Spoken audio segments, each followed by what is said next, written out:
देखिए बच्चों, स्वागत है आपका फिर से दिलीप क्लासेज में। आज हम भारत का जो भूगोल है, उस भारत के भूगोल का कुछ सामान्य परिचय जो है, चर्चा जो उसकी करेंगे। भारत का भूगोल, भारत जो है उस भारत का परिचय, ठीक है। भारत का परिचय, भारत जो है ध्यान रखना, भारत की अगर बात करें, ये भारत जो है, भारत एशिया महाद्वीप, एशिया महाद्वीप, उस एशिया महाद्वीप का एक देश है। भारत जो है एशिया महाद्वीप का एक देश है। एशिया महाद्वीप जो है, उस एशिया महाद्वीप के लगभग दक्षिण जो है, दक्षिण पूर्व की दिशा जो है, उसमें भारत दक्षिण उत्तर में स्थित है। बात यह कि भारत जो है, अगर बात करें भारत की, तो सबसे पहले बात भारत की देखो, सबसे पहले मैं आपको बता दूं, भारत का एक तो बात करें पहले क्षेत्रफल, क्षेत्रफल जो है भारत का, वो भारत का क्षेत्रफल 32,87,263 वर्ग किलोमीटर, ठीक है। भारत का क्षेत्रफल जो है 32,87,263 वर्ग किलोमीटर क्षेत्र में फैला हुआ है। ये भारत का जो क्षेत्रफल, भारत का जो क्षेत्रफल है, अगर बात की जाए विश्व की, तो विश्व का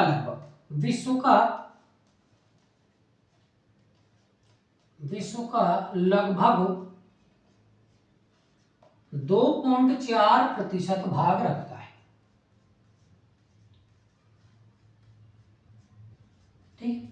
एशिया महाद्वीप जो है, अगर देखा जाए एशिया महाद्वीप, तो एशिया महाद्वीप में भारत एक देश है। भारत जो देश है, उसका क्षेत्रफल देखा जाए तो 32,87,263 वर्ग किलोमीटर उसका क्षेत्रफल है। अब बात यह कि जो भारत का 32,87,263 वर्ग किलोमीटर जो ये क्षेत्र है, ये क्षेत्रफल जो ये विश्व का कुल क्षेत्रफल है, उस कुल क्षेत्रफल का लगभग कितना प्रतिशत रखता है, तो विश्व का कुल जो क्षेत्रफल है, उस कुल क्षेत्रफल का लगभग 2.4% भाग ये जो है, ये अकेला भारत जो है अपने पास रखता है। विश्व का जितना भी जो क्षेत्रफल फैला हुआ है, लगभग 50.99 करोड़ वर्ग किलोमीटर जो है, उसमें के 32,87,263 वर्ग किलोमीटर, लगभग 2.4% भाग जो है ये रखता है। भारत जो है एशिया का रखता है।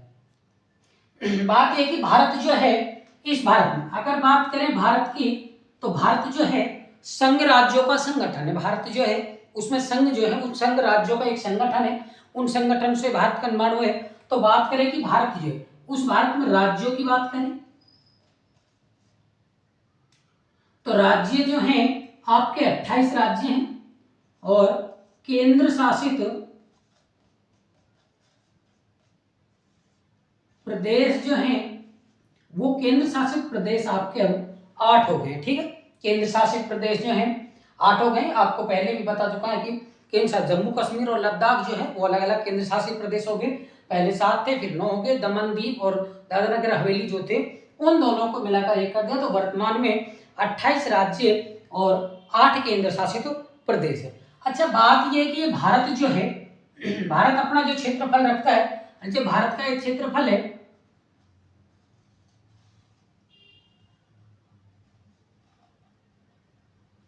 ये भारत का, तो यहां पर ये जो है भारत का, यहां पर सबसे उत्तर में जो जम्मू कश्मीर है, जम्मू कश्मीर, और यहां सबसे नीचे आएंगे आप, तो ठीक है, केरल जो कन्याकुमारी है, कन्याकुमारी। अब बात ध्यान रखना, भारत जो है, भारत का अक्षांश जो है, अक्षांश और देशांतर स्थिति में आपको बताऊं, अगर बात करें भारत की मुख्य भूमि की, भारत की मुख्य भूमि है, उस मुख्य भूमि का देशांतर कितना है, तो इसका अक्षांश अक्षांश जो है, यहां से लेकर उत्तर से दक्षिण, अगर अक्षांश की बात करें, आपसे पूछा जाए कि भारत का अक्षांश क्या है, तो भारत का अक्षांश है 8 डिग्री 4 मिनट से 37 डिग्री 6 मिनट उत्तरी अक्षांश, ठीक है। यहां से अगर देखा जाए तो भारत का ये जो क्षेत्र होगा, ये आपका 8 डिग्री 4 मिनट से 37 डिग्री 6 मिनट, यानी कि यहाँ पर ये आपका जो अंतिम क्षेत्र जो होगा ये आपका 8 डिग्री 4 मिनट से, और यहाँ आपका होगा 37 डिग्री 6 मिनट। ठीक है, उत्तर से दक्षिण, ये आपका अक्षांश है। अब बात करें कि भारत की मुख्य भूमि है, तो मुख्य भूमि तक आपका कन्याकुमारी तक होगा। बात करें कि इंदिरा पॉइंट जो है उस इंदिरा पॉइंट तक, जैसे द्वीप जो है हमारे अंडमान निकोबार द्वीप समूह जो है, तो उन द्वीप समूह तक भारत का अक्षांश अगर देखा जाए, देखो जैसे ये भारत है, इसके यहाँ आपने देखे होंगे अंडमान निकोबार द्वीप समूह जो है, तो ये अंडमान निकोबार द्वीप समूह जो है, अगर यहाँ से आप अक्षांश नापोगे, इन अंडमान निकोबार द्वीप समूह से अगर यहाँ से आप देखोगे, यहाँ से आप अक्षांश नापोगे, तो ध्यान रखना अब तो आपका 4 डिग्री, फिर आपका हो जाएगा वो 6 डिग्री 45 मिनट से 37 डिग्री 6 मिनट उत्तरी अक्षांश, ये आपका चयन नहीं होगा, ये तो यही रहेगा। ये यहाँ पर जो है ये आपका अंडमान निकोबार द्वीप समूह जो है, वहां पर अगर जाते हैं तो हमारा अक्षांश वहां से पाएगा 6 डिग्री 45 मिनट से 37 डिग्री 6 मिनट तक। बाकी अगर देखा जाए कि भारत की मुख्य भूमि का आपसे पूछा जाए, भारत की मुख्य भूमि तक आपका जो है अक्षांश क्या है, तो वो आपका 8 डिग्री 4 मिनट से 37 डिग्री 6 मिनट उत्तरी अक्षांश तक आपको पाया जाता है। बात देशांतर की करें, अगर बात देखो देशांतर में, इधर यहाँ आप देखोगे, ये थोड़ा सा आपको बाहर निकल मिलेगा, यहाँ जो आप देखोगे गुजरात जो है, गुजरात से यहाँ पर ये क्षेत्र आपको जो मिलेगा, ये अरुणाचल प्रदेश, गुजरात से अरुणाचल प्रदेश, तो ये आपका अक्षांश देशांतर जो मिलेगा, ये मिलेगा आपको 68 डिग्री 7 मिनट से 97 डिग्री 25 मिनट पूर्वी देशांतर। ठीक है, भारत का अगर अक्षांश की बात करें, हम अक्षांश स्थिति 8 डिग्री 4 मिनट से 37 डिग्री 6 मिनट तक। अगर हम देशांतर की बात करें, 68 डिग्री 7 मिनट से 97 डिग्री 25 मिनट पूर्वी देशांतर भारत जो है ये स्थित है, भारत जो आपका स्थित है।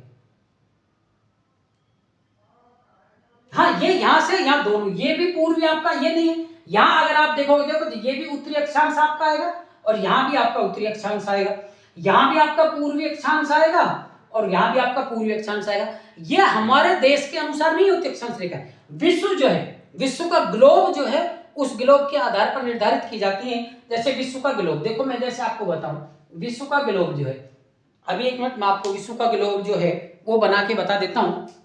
देखो मैं आपको बताऊं, अब यहाँ आप जो है ये पृथ्वी जो मान लीजिए ये अक्षांश है, अब ध्यान रखना यहाँ से ये आपकी जो रेखाएं हो जाएंगी, ये आपकी हो जाएंगी कौन सी, देशांतर रेखा। ठीक है, और ये आपकी जो हो जाएंगी, ये आपकी हो जाएंगी कौन सी, अक्षांश रेखाएं। ठीक है, ये 0 डिग्री जो है, यहां से 0 डिग्री जो है, इस 0 डिग्री से भूमध्य रेखा क्या है, या 0 डिग्री क्या है, भूमध्य रेखा, इस भूमध्य रेखा से। ठीक, अब जैसे ये 0 डिग्री, ऐसे ही यहाँ ये जो है ये आपके 0 डिग्री अक्षांश देशांतर रेखा है, ये तो अक्षांश रेखाएं होगी। ठीक है, और ये आपके हो गई देशांतर। अब ध्यान रखना यहाँ से यहाँ तक दो पार्टों में, जैसे आप दिशा करते हो ऐसे जैसे, तो ये आपकी उत्तर दिशा हो गई, ये दक्षिण हो गई, ये पश्चिम हो गई, ये पूर्व हो गई। ठीक, ऐसे आपकी ये जो दिशा है, ये दिशा आपकी उत्तर दक्षिण पूर्व पश्चिम हो जाए। अब ध्यान रखना ये आपकी दिशा यहाँ से यहाँ तक जो जा रही है, इधर तो क्या हो जाएगा पश्चिम, इधर क्या है, हाँ पूर्व। अब ऐसे ही मैंने ये आपकी ये रेखा खींच दी, इस रेखा के उत्तर में ऊपर क्या हो जाएगा, उत्तर, और नीचे क्या हो जाएगा, हाँ दक्षिण हो जाएगा। भारत जो है, उस भारत की स्थिति अगर देखा जाए तो इस अक्षांश के मध्य, यहाँ ये जो है इस अक्षांश के मध्य भारत की स्थिति है। हाँ, अब तो देखो ये यहाँ से इधर पश्चिम था, ये तो पूर्व भी हो गया ना, पूर्व में रहा, और इधर अगर देखा जाए तो उत्तर भी रहा। हाँ, ये पूर्व में, इसीलिए भारत जो है यहाँ से आप यहाँ से चलोगे यहाँ तक, इसीलिए 8 डिग्री 4 मिनट उत्तर से 37 डिग्री 6 मिनट उत्तरी अक्षांश, और यहाँ पर 68 डिग्री 7 मिनट से 97 डिग्री 25 मिनट, यहाँ भी पूर्वी देशांतर है, यहाँ भी पूर्वी। ये ग्लोब जो है अपना, इस ग्लोब के आधार पर निर्धारित होता है, ये हमारे अनुसार नहीं होता है। ग्लोब जो होता है उस ग्लोब पर आधारित होता है। हाँ, ये ग्लोब जो है उस ग्लोब पर आधारित था। तो ये भारत जो है उस भारत का अक्षांश देशांतर है कि भारत कितने डिग्री अक्षांश पर बस रहा है, कितने डिग्री अक्षांश पर नहीं है, क्या भारत की अक्षांश रेखा की स्थिति है, क्या भारत की नहीं है। ठीक है, तो ये अगर आप देखो, मैंने पहले ही कहा, अगर यहाँ से आप देखो अंडमान निकोबार द्वीप समूह जो है, अगर उन अंडमान निकोबार द्वीप समूह की बात करें, जब तो आपका आएगा 6 डिग्री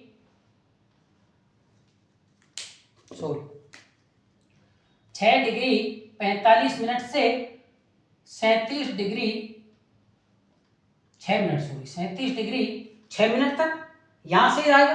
अगर आपसे मुख्य भूमि का पूछा जाए तो सिर्फ 8 डिग्री 4 मिनट से 37 डिग्री 6 मिनट जो है वो भारत का आपका अक्षांश देशांतर रेखाएं जो है वो भारत की आती है। तो ये आप ध्यान रखना कि भारत का पूर्व भाग का पूर्व मत कर देना कि कभी अक्षांश देशांतर। अगर बात किसी और की आएगी, कोई और बात आए, हम पूछे 68 डिग्री जो है वो भारत के किस से, 68 डिग्री 7 मिनट भारत के किस दिशा, भारत के किस दिशा से, ध्यान रखना। तो भारत के तो पश्चिम दिशा से जा रहा है, भारत के पश्चिम दिशा से भारत का सबसे पूर्वी देशांतर 97 डिग्री 25 मिनट। लेकिन ध्यान रखना, विश्व के अगर हम अक्षांश और देशांतरों की बात करेंगे तो भारत जो है वो भारत उत्तर पूर्वी गोलार्ध जो है उसमें स्थित। ऊपर जाओगे आप उत्तर है, इधर जाओगे पूर्वी, तो भारत जो है आपके उत्तर पूर्वी गोलार्ध में क्या है, स्थित है भारत आपके। ठीक है, तो ये इसलिए भारत का उत्तर पूर्वी गोलार्ध जो है अक्षांश वो आपको दर्शाया गया। अब देखिए, बात यह है कि भारत की हम बात कर रहे थे, तो भारत जो है उस भारत में आपको 28 राज्य निर्धारित किए गए। अब इन 28 राज्यों में कुछ राज्य ऐसा भी होंगे जो जनसंख्या में बड़े हैं, कुछ क्षेत्रफल में बड़े होंगे सबसे ज्यादा। अगर बात करें जनसंख्या की, तो जनसंख्या की बात करें तो सबसे बड़ा, जनसंख्या में सबसे बड़ा जो है आपके उत्तर प्रदेश, यूपी जो है, यूपी आपके सबसे बड़ा है, उत्तर प्रदेश है जनसंख्या की दृष्टि से। और जनसंख्या की दृष्टि से सबसे छोटा अगर बात करें जनसंख्या, तो सबसे छोटी कम जनसंख्या जो आपकी पाएगी सिक्किम। सिक्किम जो राज्य है उस सिक्किम राज्य में सबसे कम जनसंख्या या सबसे कम जनसंख्या पाएगी। उत्तर प्रदेश जो है वो जनसंख्या की दृष्टि से सबसे बड़ा राज्य है। अब बात करें क्षेत्रफल की, मान लीजिए क्षेत्रफल की बात करें तो क्षेत्रफल में सबसे बड़ा, क्षेत्रफल में सबसे बड़ा और सबसे छोटा। भाई कोई राज्य ऐसा भी होगा जो क्षेत्रफल में सबसे बड़ा है, कोई राज्य ऐसा भी होगा जो क्षेत्रफल में सबसे छोटा है। हाँ, तो क्षेत्रफल में सबसे बड़ा राजस्थान, सही बोल रहे हो, और सबसे छोटा हाँ गोवा, दोनों ध्यान रखना। अगर क्षेत्रफल की बात करें कि भारत का अगर क्षेत्रफल की दृष्टि से देखा जाए तो राजस्थान सबसे बड़ा, गोवा सबसे छोटा। अगर बात जनसंख्या की करें तो उत्तर प्रदेश सबसे बड़ा और सिक्किम जो है सबसे छोटा है जनसंख्या दृष्टि। अब बात यह कि भारत जो है उस भारत की दो सीमाएं लगती, एक स्थलीय सीमा, एक जलीय सीमा। अब ध्यान रखना, देखो जैसे मैं आपको फिर एक हल्का सा वो बना देता हूं, ध्यान रखना। अब ये भारत जो है, इस भारत की जैसे यहां से हम लें गुजरात के, यहां जो आप आओगे तो यहां से लेकर यहां तक आप जाओ, तो ये तो स्थलीय सीमा होगी। स्थलीय सीमा का मतलब जो जल के नहीं लगती है, और जलीय सीमा मतलब यहां से ये जो है ये आपकी जलीय सीमा होगी। यहां आपका जल लगता है तो ये जलीय, और ये कौन सी होगी, स्थलीय। ठीक है, अब बात यह है कि जलीय और स्थलीय सीमा की लंबाई की अगर बात करें, ठीक है, जलीय और स्थलीय। अगर मान लीजिए बात करें हम स्थल की, स्थल जो स्थलीय सीमा है, तो लिखो देखो स्थलीय सीमा, स्थलीय सीमा ये आपकी स्थलीय सीमा है 15,200 किलोमीटर। स्थलीय सीमा की अगर बात करें 15,200 किलोमीटर आपकी स्थलीय सीमा पाएगी। अगर बात करें हम जलीय सीमा की,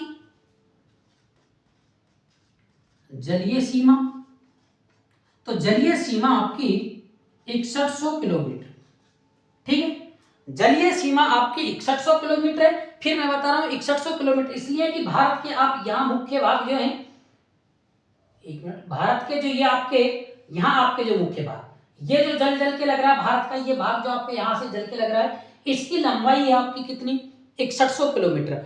अगर देखा जाए कि आपके द्वीप सहित, ठीक है, कुछ आपके द्वीप भी तो है ना, मिनिकॉय द्वीप जो है, अंडमान निकोबार द्वीप समूह जो है, ये जो द्वीप है उन द्वीपों सहित अगर देखी जाए, उन द्वीपों सहित अगर भारत की जलीय सीमा की लंबाई देखी जाए तो देखो द्वीपों सहित, मैं लिख देता हूं पहले, द्वीपों सहित जलीय सीमा, तो द्वीपों सहित जलीय सीमा जो है आपकी वो है 7,516.7 किलोमीटर। आपको कहीं कहीं ये 7,517 किलोमीटर भी मिल जाए, ठीक है, आसपास लगभग में मानते हैं ये लगभग में। बाकी एक्यूरेट अगर देखा जाए तो 5,716.7 किलोमीटर जो है वो आपकी स्थलीय सीमा, यानी कि ये आपकी जलीय स्थलीय सीमा जो है 15,200 है। जलीय सीमा अगर देखा जाए, आपसे पूछा जाए कि भारत की मुख्य भूमि जो है वो उसके कितनी सीमा जल से लगे, मुख्य भूमि, ध्यान रखना ये मुख्य भूमि जो है इसकी, तो उसकी तो लग रही है आपकी 6100 किलोमीटर, ठीक है। और बाकी अगर आपसे पूछा जाए कि द्वीपों सहित सीमा कितनी है, तो द्वीपों सहित सीमा जो है 7,516.7 किलोमीटर, या आपको कहें कि 7,517 किलोमीटर जो है वो आपकी द्वीपों सहित क्या आ जाएगी, आपको लंबाई देखने को मिल जाती। ये आपकी स्थलीय सीमा, जलीय और सीमा थी। ये भारत का थोड़ा सा परिचय था। बाकी आपको अभी 28 राज्य जो हैं उन राज्यों में क्या क्या मुख्य, देखो उसके बाद में कुछ एक बात और, भारत जो है इस भारत के अगर देखा जाए तो बीचों बीच से, इस भारत के बीचों बीच से कर्क रेखा गुजरती है, कर्क रेखा जाती है। अब आपसे पूछा जाए कि वह कौन सी नदी है जो कर्क रेखा को 2 बार काटती है, या फिर आप बताएं कि भारत के बीचों बीच से जो कर्क रेखा जाती है कितने राज्यों से गुजरती है, कितने राज्य, उन राज्यों का आपको नाम बताएं। कमेंट्स में आप लिखकर बताएं कि कर्क रेखा जो है ये कर्क रेखा कितने राज्यों से गुजरती है, और इस कर्क रेखा के कितने कितने राज्य, कौन कौन से राज्य आते हैं, कितने राज्य नहीं आते। दूसरी बात, एक बात मैं आपको बता दूं, भारत का जो मानक समय, भारत जो है उस भारत का मानक समय निर्धारित किया गया है। अब उस मानक समय जो है भारत का कितने डिग्री देशांतर पर, नेक्स्ट वीडियो जो आएगी उसमें मैं आपको बताऊंगा। बाकी आप कमेंट्स में मुझे बताएं कि भारत का जो मानक समय जो है, भारत का मानक समय कितने डिग्री जो है अक्षांश से, कितने डिग्री देशांतर से लिया गया, कितने राज्य इसके अंतर्गत आते हैं, किसके मानक समय जो लिया आपका, मानक समय जो है, मानक रेखा जो गुजरती है हमारी वो कितने डिग्री अक्षांश से, और मानक रेखा जो गुजरती है उससे कौन कौन से राज्य आते हैं, उन राज्यों का नाम आप कमेंट्स में बताएं कि कितने राज्य हैं, और एक आप कर्क रेखा जो है कितने राज्यों से गुजरती है, उन राज्यों का नाम बताएं। बाकी इन राज्यों की कर्क रेखा है, जलीय स्थलीय सीमा जो है, उनकी चर्चा हम नेक्स्ट वीडियो में करेंगे। Thank you.